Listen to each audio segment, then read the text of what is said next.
Welcome back, my amazing people. Good morning, good afternoon, good evening, depending on where you're watching me from. Thank you so much for coming back to watch my video once again. So I bring to you this powerful interview Mr. Peter Obi had on channel television this morning, and he urged all the obedience to vote competence and integrity on oncoming governorship and the House of Assembly election. I will leave you guys to watch the video, and please don't forget to subscribe to my channel, like this video and share. So I'm going to see you guys in my next one. Bye for now. When you go into a competition, especially in a transactional country as Nigeria, you expect all sorts. And whatever the outcome, the most important thing is to stay on course. And for me, I'm on course on this because we've seen probably what I consider the worst election in our recent history because of the electoral law of 2022, which gave so much hope, and the huge expenditure we put into technology. You know what it means, spending over $1 billion, 400 something billion. So there was so much that was promised. And then we went back to where we used to be. For me, that is very, very devastating. That's how I feel. But for me, the struggle is on. We must reverse this situation. I'm not hurt personally. I'm not saddened personally. But I am for my country and the future. It pertains for the young ones and the future generation. Because we can't go on this way. It must be a better place. We must bequeath them a better place. It is about the future of the society. We have, my generation will say, we've lost it. But we must build a better place for them. And that building the better place is why I'm saddened. Because a simple thing as conducting an election.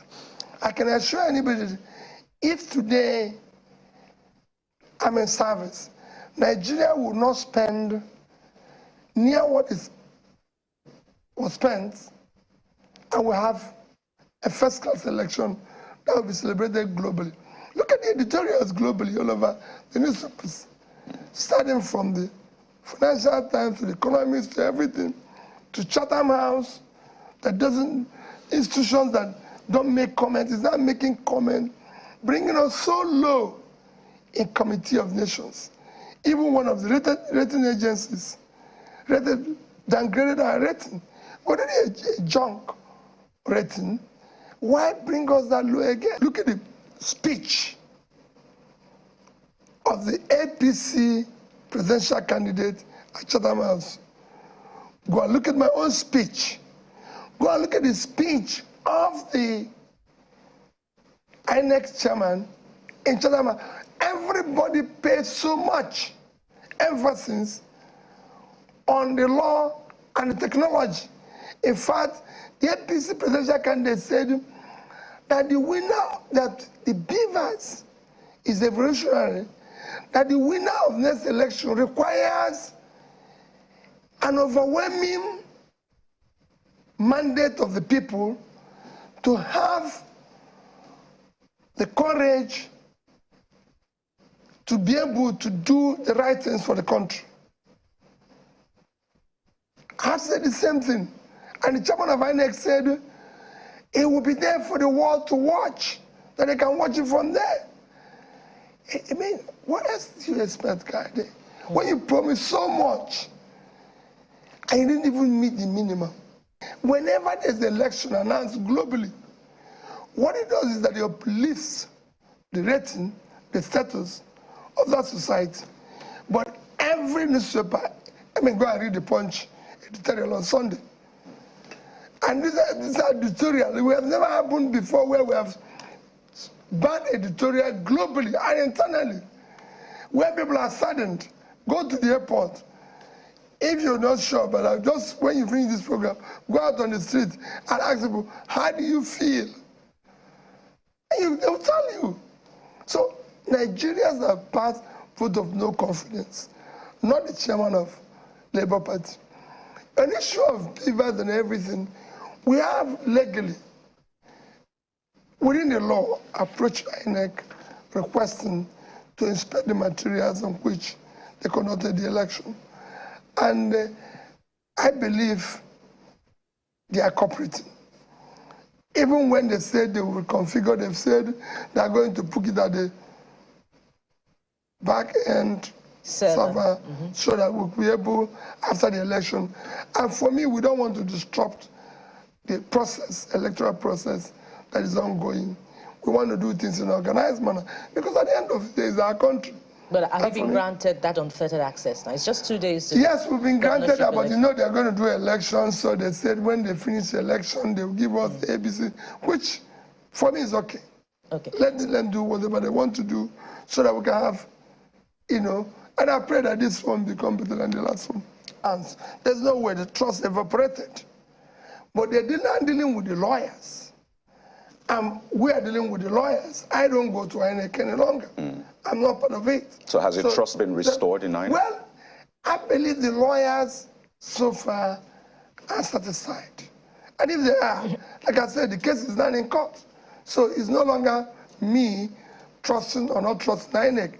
There's now something between the two of us. So if that which is between the two of us, which is our lawyers, trust them, you're fine with that? I'm fine with it. Remember, I was impeached. And again, the court put me back. And I went for interpretation when I said my tenure is not complete, which was one you referred to, that change. They said it's impossible because somebody else has been elected and sworn in. But I changed it. So if you go through that, I've been going through courts, several of them, and I've not had any cause to doubt the courts.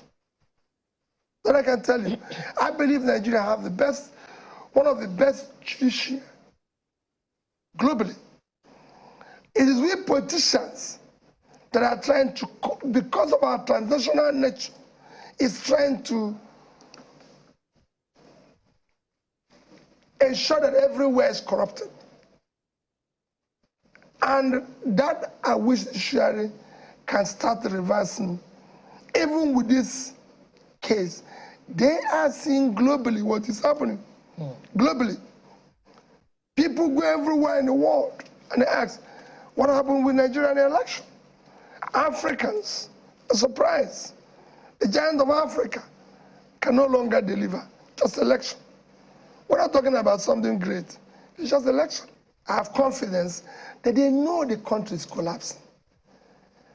They know they have to help to build a better place for their children. I support the obedience. Please do not vote blindly. We have a country and we have a problem and we need to deal with it. And I've said, please, you watch one will be character, competence, capacity, and compassion. The country needs to see competent people in position to serve. So do not vote blindly. And we have them in a number of states. Remember, labor is not, remember what they told you when we were starting, that we don't have structures. So we don't have people all over the place competing. Please, we have some states where we have competent people. You can, let me start with Lagos. We have a competent hand here, young, dynamic man that can do the job. We have in Abia. I was in Jos, like you said. And if you look at it, I've visited most of all those states where I think we have competent people that can do the job. We have in Kaduna, we have in 1 or 2 states. We don't have all over the country. Out of the 10 states, 30 states or so, that is 28 states where the election for governorship is coming up on the 18th. I think probably we have about 6 or 8 of them where I think we have candidates who are participating and I feel they can do the job. I remember we have said that anybody that is elected on Labour Party, we're not going to sit back. We're going to ensure that it follows our tradition, our culture, and our performance indices in developing. So we have candidates across. In the Southeast, we have in Enugu, we have in Abia, South, we have in Delta, Southwest, we have in Lagos, in North Central, of course, mentioned Jos and others. So all I said to you, vote where we have competent, qualified people that can do the job.